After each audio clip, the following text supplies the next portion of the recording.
Accessible Tour, turismo para todos, especializada em viagens para turistas com deficiência e mobilidade reduzida. Aqui você encontra seu sonho de viagem no Brasil e no mundo. Acessibilidade com autonomia e segurança.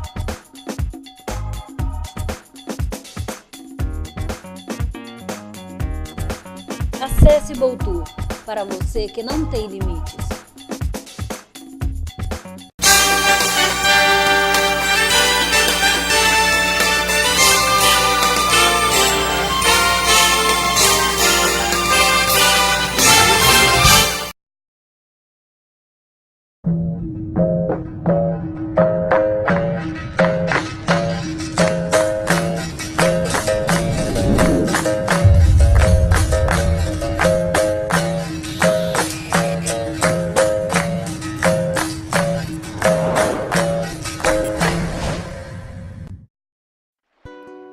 A identidade cultural de um país é identificada também através de seu patrimônio artístico-cultural. Através da sua arte, o país atravessa oceanos, rompe barreiras, supera diferenças. A arte, a cultura, são elementos agregadores para o turismo e sem eles não existe uma identidade cultural. Um grande nome da arte e cultura do país é o de Tarsila do Amaral. Ela, que faz parte da história da arte moderna brasileira, representante ímpar do vanguardismo da sua época, viveu a prodigiosa efervescência e a desverança dos anos 20 no Brasil, na França, no mundo, levando o nome e a arte do nosso país através de seus tons e intensidades, de forma quase que rebelde e contestadora, seus coloridos excessivos, representando o país nas suas telas. Estamos aqui hoje falando sobre cultura e nada mais pertinente do que falar de cultura com a mantenedora da obra de Tarsila do Amaral, que é a Tarsila do Amaral, sobrinha neta da grande e maravilhosa Tarsila, e estamos aqui em loco para poder falar melhor de todos esses assuntos e toda a sua obra. Tudo bem, Tarsila? Tudo ótimo, muito obrigada pelo convite. Para mim é sempre uma honra poder falar sobre a minha tia-avó, né? Então, me diz como que começou a sua vontade de continuar, né, e ultrapassar as fronteiras, trabalhando a manutenção da obra da sua tia. Meu pai era o advogado dela, ele que sempre cuidou de tudo dela quando ela era viva, e depois que ela faleceu, ele também continuou cuidando da parte dos direitos autorais. A Tarsila teve uma filha e uma neta que morreram antes dela, então ela teve sempre uma proximidade muito grande com meu avô, irmão dela. A minha avó, esposa do meu avô, era uma das melhores amigas dela. Então o nosso lado da família sempre foi muito próximo. Tanto que eu me chamo Tarsila do Amaral, exatamente igual o nome da minha tia. E aí o meu pai, mesmo depois do falecimento dela, continuou cuidando dos direitos autorais, tudo. Claro que naquela época, ela morreu há mais de 40 anos, as coisas eram mais pontuais, né? Era uma coisa muito menor. Aí eu, já há uns mais de 15 anos atrás, eu resolvi escrever um livro, uma biografia sobre a minha tia. Eu achava que tinha muitas histórias na família interessantes que deveriam ser passadas. E os livros que existiam na época eram livros maravilhosos, por exemplo, da Aracy Amaral, que, né, como historiadora, passava uma visão da vida dela, claro, mas uma visão muito mais da obra, né? Uma crítica da obra dela, tudo. E eu queria fazer um livro contando as histórias de família, contando a história da vida dela, e sobre um ângulo diferente, né? Um ângulo mais pessoal. Comecei a fazer essa pesquisa. E aí eu fui me inteirando com meu pai, né? Ah, pai, você viu isso, você viu aquilo. Eu montei um site nessa época sobre ela. Aí o site, abriu o mundo, né? E meu pai, mais velho, assim, ele não tinha tanto essa visão, né? Aí eu comecei a ajudar meu pai a trabalhar junto com ele, e ele começou a me passar muita coisa para eu fazer. Ah, filha, você cuida disso, você pode olhar aquilo, tudo. E eu fui me inteirando disso. Aí, naturalmente, meu pai se aposentou, né? Hoje ele está aposentado, e eu fui cada vez mais me inteirando e tomando conta dessa parte de direitos autorais, enfim, tudo, né, sobre a minha tia. Hoje eu me interesso, eu procuro tá atuando, né.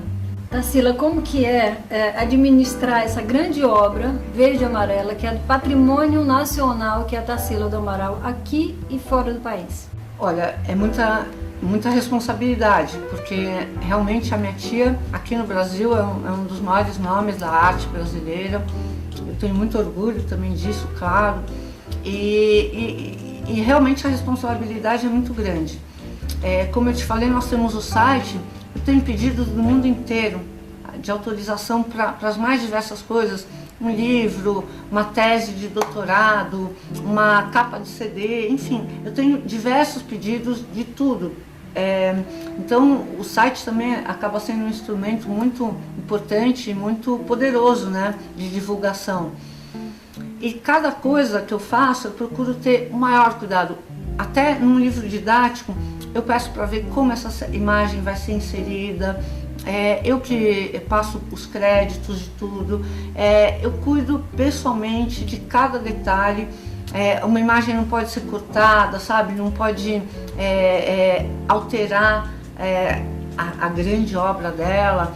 Enfim, realmente eu sou curadora, né? E isso vem de cuidar mesmo, de tomar conta.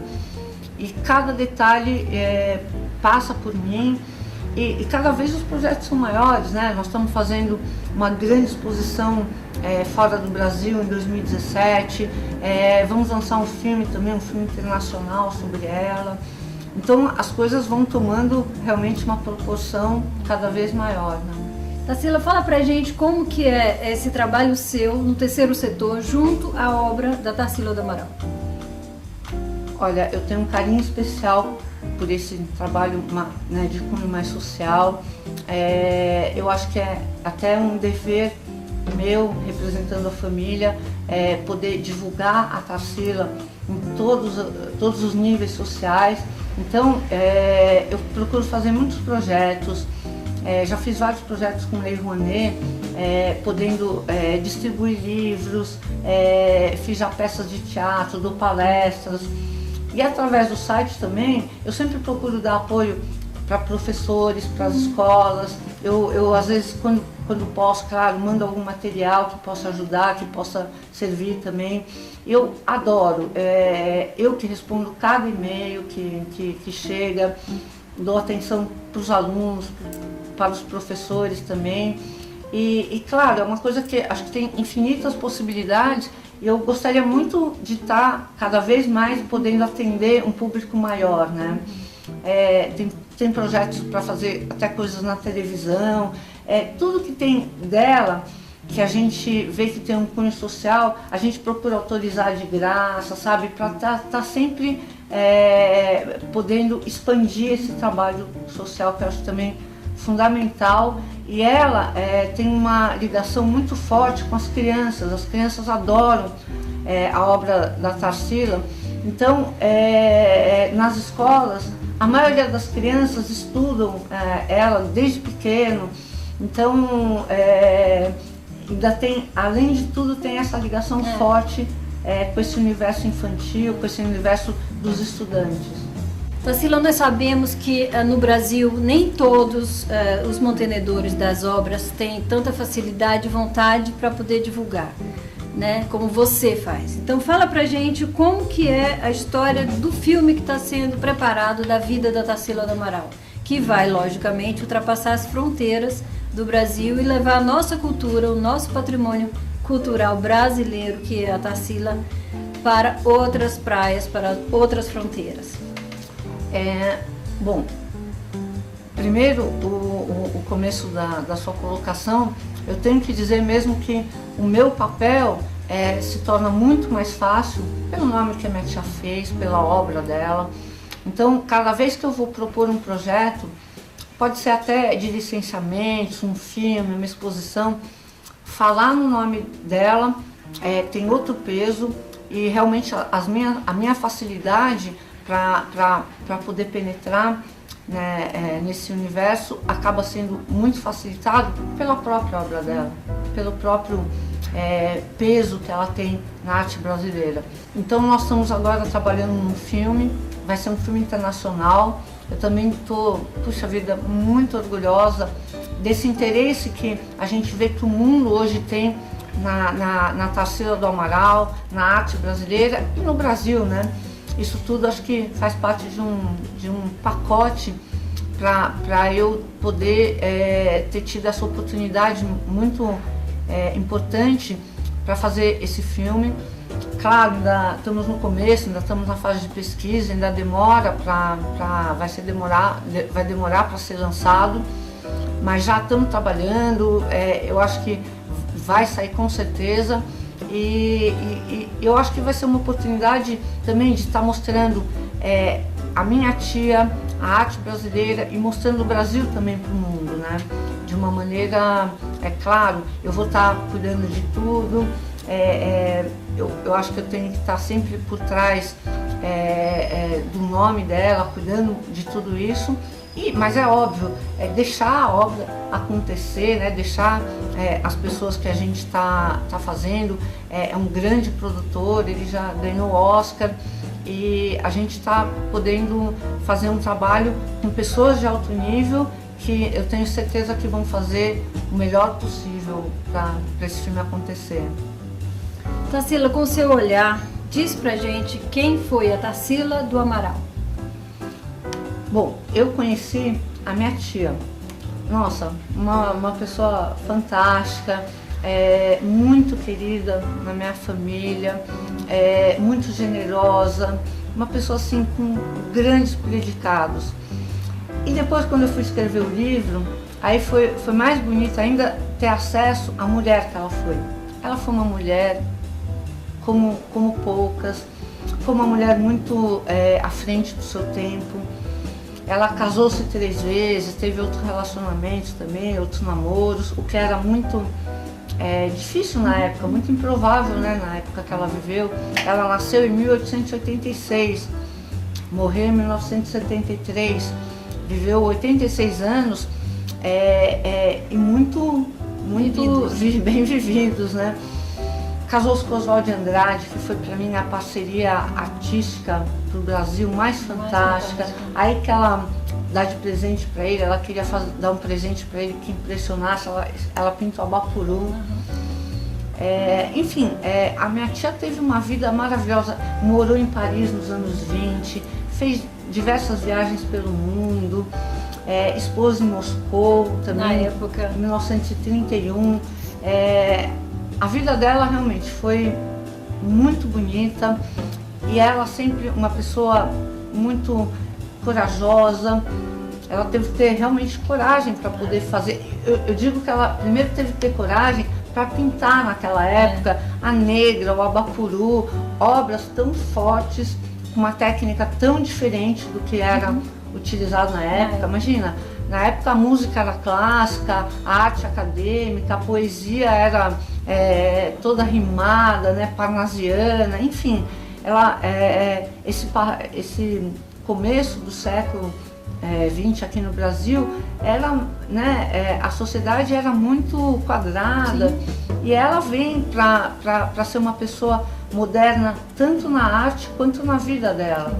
Tarsila, através dos licenciamentos, você também divulga ainda mais a obra da Tarsila. Fala pra gente nesse respeito. Eu acho que é uma coisa que, claro, como tudo dela, eu tomo muito cuidado. Talvez com os licenciamentos eu tome ainda mais cuidado para não banalizar, eu acho que tem um aspecto que você pode popularizar, divulgar a obra através também dos produtos, mas com um cuidado muito grande para manter a obra dela, que para mim é intocável. Então, quando a gente vai estampar uma obra dela em qualquer produto, o cuidado é maior ainda. A escolha das obras, sempre a gente procura pôr algum texto explicativo, tudo, para ser também uma fonte de divulgação.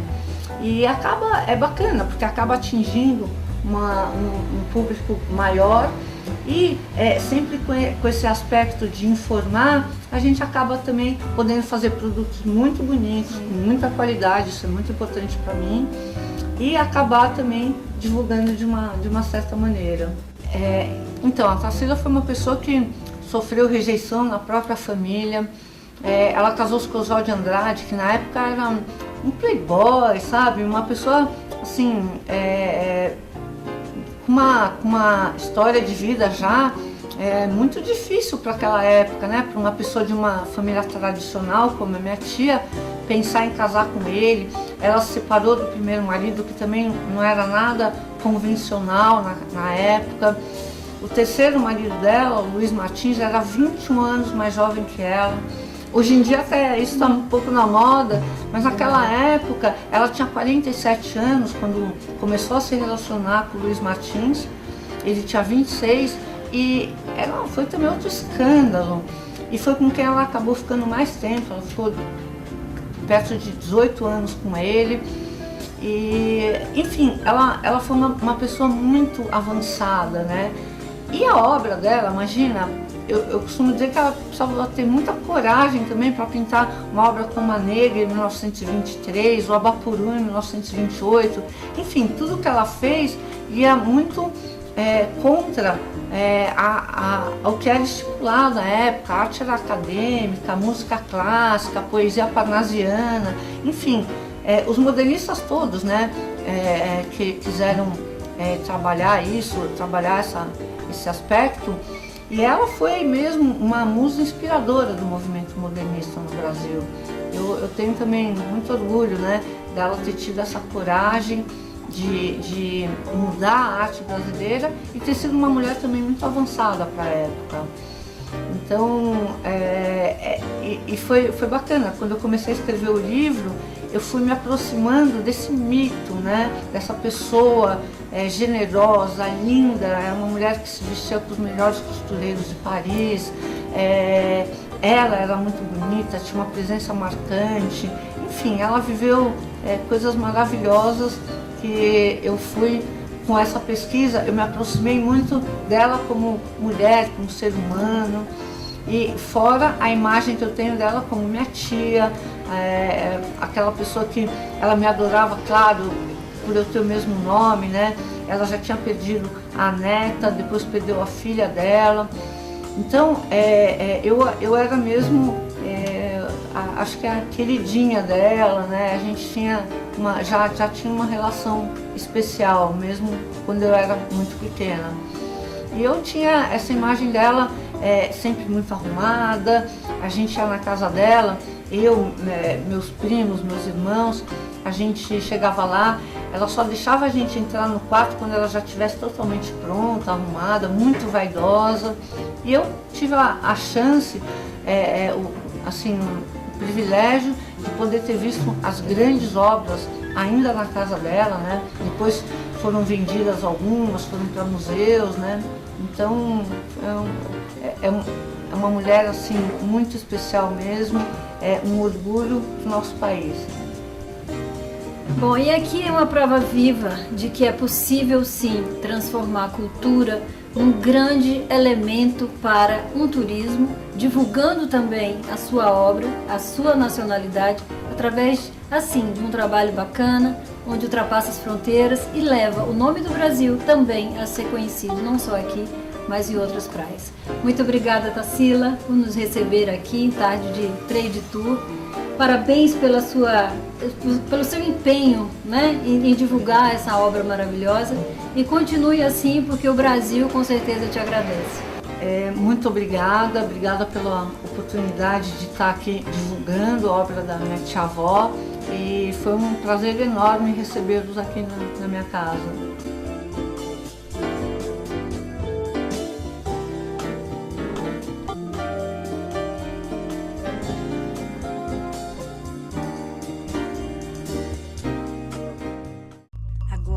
Você já tem o que precisa para um transporte acessível. A Azul Locadora já é referência no segmento, transportando todos com segurança, conforto e excelência. Com uma frota acessível, altamente preparada, vistoriada e aprovada por todos os órgãos reguladores. Azul Locadora. Soluções em transporte acessível. Falar de turismo também é falar de cultura.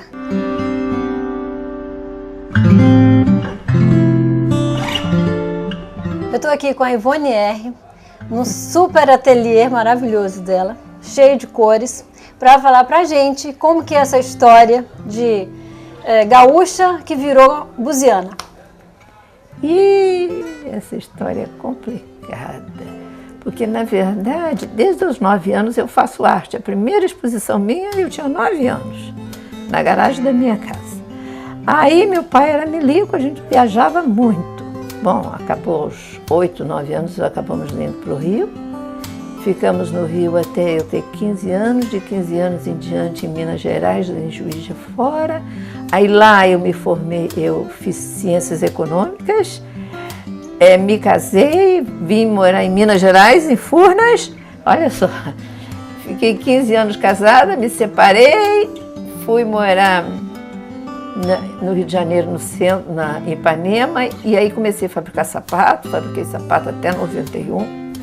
91 eu parei com o sapato e vim morar em Búzios, mas eu já tinha casa em Búzios desde 82. Mas como que é a sua arte? De onde veio essa arte toda colorida? De onde veio esses pincéis, essa história toda de Bom, eu de escultura? Eu tinha um tio que era artista, então a primeira arte que eu vi foi esse tio. Ele fez até o busto do Getúlio Vargas, que está, não sei se ainda está lá no Rio, estava lá de bronze. E eu vi esse tio trabalhando, então, e ele fazia guache, então foi aí que começou. Agora, depois, quando eu tive que ganhar dinheiro, que eu comecei a fazer sapato, eu também fazia, eu desenhava na forma, até tem uma forma aí, eu desenhava na forma e fazia em papel o que eu queria. E depois, quando eu vim para Búzios, eu tinha uma loja na Rua das Pedras, que era de sapato. Quando eu resolvi fechar minha planta entrega e minhas fábricas, eu falei, o que eu faço nessa loja que já está paga um ano inteiro? Então, comecei a botar papel machê de todos os amigos, que tinha um monte no Rio. E depois, um dia, apareceu um sujeito bonitão, dessa vez eu já estava separada, que disse que queria aprender a fazer papel machê. Eu liguei para minha filha em Los Angeles, como é que faz? Ela me disse, eu já comecei a fazer, já ensinei para ele como é que era e me casei. Nossa, essa foi a melhor receita. A melhor receita. Foi assim. E aí, daí eu fui à Bahia, na Praia do Forte, uma vez com ele, e vi os rapazes, os garotos mais humildes, fazendo uma coisa que se chama, que é o que eu faço, papietagem, não faço papel machê, eu faço papietagem. Eles faziam uma coisa muito interessante. Na terra, eles faziam, vamos dizer, o molde de uma cara. Depois com a terra. Aí depois eles pegavam o jornal molhado e botavam ali. Depois eles pegavam com cola de polvilho azedo, que a mãe fazia para vender na feira, biscoito, eles faziam um mingau e colavam vários papéis ali em cima, que era o que sobrava das obras, de cimento das obras. Nossa. Eles colavam em pedacinho, aquilo secava ao sol, eles tiravam, era uma máscara para carnaval. E aí eles se enfeitavam, porque eles não tinham dinheiro, com pedaços de árvore, pano velho, não sei o quê. E eu fiz milhares de fotografias. Aí eu falei, é por aí. E aí comecei aos pouquinhos também fazendo papietagem, tanto que hoje eu faço muito mais papietagem do que papel machê. Papel machê eu só uso, por exemplo, o nariz, uma coisinha que eu tenha que fazer um detalhezinho, aí eu faço em papel machê, mas geralmente é papietagem. Me diz uma coisa, esse colorido de onde saiu? Como que você Não sei, todo mundo me fala isso, mas eu gosto muito do colorido. Não sei. Eu tive uma sogra que era mãe do meu primeiro marido, que era uma alemã, que era uma artista muito importante aqui na década de 50 e 60. Tanto que você pode ver que eu tenho quadros que foram trocados entre elas, os artistas da época, Volpe, Maria Polo, Roberto Magalhães, tudo uma troca entre artistas e artistas. E ela fazia muito colorido, mas eu acho que isso é uma coisa minha desde pequena, eu gosto de cor. De biquininho, aceitando o corpo, eu tenho uma inveja, porque elas se aceitam como elas são, não entram nessa moda agora, né? E muito O interessante. que você gosta mais de fazer? Peças pequenas, grandes? Não, Como grande. que é isso? Eu, quando faço as pequenas, faço com uma má vontade, eu gosto de fazer peça grande. Primeiro que eu acho que pequena você... Eu tinha que ter uns dedinhos menorzinhos, eu não sei, eu acho muito mais difícil do que as grandes. Fala pra gente que está em casa e nos hotéis e nos restaurantes que querem se apaixonar pelas suas peças. Como que faz para fazer essa encomenda? Ela vem aqui, olha, Ou liga. liga, ou vem aqui para ver pessoalmente, como aquela cadeira que foi vendida lá para Brasília. E ela vem aqui e vê o que ela quer. Isso vai para o Rio, aquela vai para Brasília, tem uma outra que vai para o Rio também. Então ela vê o que ela quer, ou ela leva ou eu mando. Ok, então dá pra gente o endereço certinho para ninguém Do se meu perder. e-mail. Do Sim. meu e-mail? Pode esse, ser? Ivoner, I-V-O-N-R, ivoner.ivoner@gmail.com. Ok. Tá? Ou passar aqui nesse Ou ateliê passar. maravilhoso. Que eu fica acho que fica muito mais muito mais gostoso, porque aí charmoso. você vê o que tem, né? Com certeza. E vai interagir com essas cores todas, vai ser um sucesso total. Mas você acha também que tem tanta cor assim? Nossa, eu acho tudo maravilhoso, acho lindo. Eu só não, todo mundo que está em casa vendo a gente também, com certeza vai estar. Esses dias, eu posso falar que vendi para uma artista? Claro, e deve. Esses dias a Ana Maria Braga quis um par de pernas, daquelas que estão penduradas lá, não igual, nem lembro como é que foi dela, devia ter foto. Aí eu mandei, o rapaz que faz a decoração do programa, estava fazendo decoração de um quarto no programa dela, também levou uma peça e ela adorou, e aí quis uma peça e eu mandei de presente. Bom, então tá aqui, o ateliê fica na rua... Travessa de Santana, 32, nos Ossos, na subida da Igreja de Santana. Facílimo. Facílimo. Então, confere através do nosso blog e você vai ter todas as informações para achar Ivone R e seu super ateliê.